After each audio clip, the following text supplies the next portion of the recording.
जुजू को पकड़ लेती है।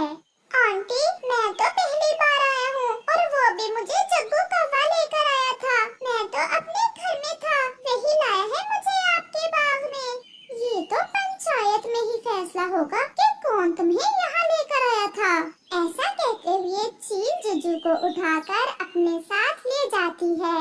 पूरे जंगल में जुजू की चोरी की बात फैल जाती है। तोते यार, सुना है आज रानू चिड़िया का बेटा चील के आम चोरी करते पकड़ा गया।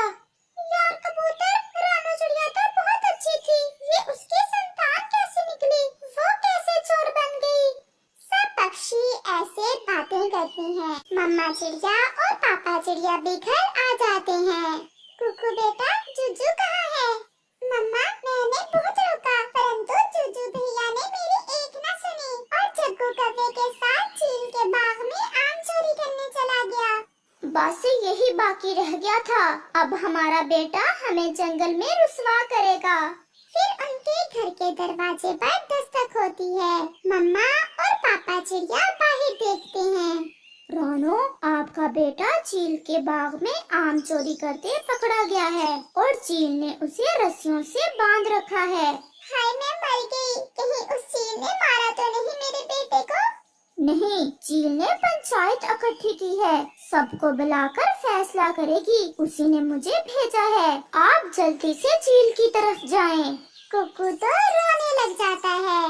मम्मा, अब क्या होगा? क्या चील भाई को मारेगी? मम्मा, आप मुझे भी साथ ले जाएं। भाई की जगह मैं मार खा लूंगा चील से।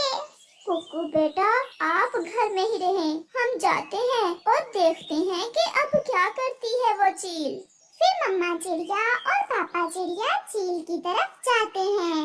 मम्मा, मैं तो वहाँ से भाग गया था, परंतु जुजू पकड़ा गया है। वो चील जुजू को अपने साथ ले गई थी। अब अगर कोई भी पूछे तो ये ना बताना कि तुम जुजू को चील के बाग में लेकर गए थे। बस मानना नहीं, यही कहना कि जुजू को तो तुमने सुबह से देखा ही नहीं। अब चलो, चील ने सबको बुलाया है। फिर जग्गू और उसकी मम्मा भी चील की तरफ जाते हैं।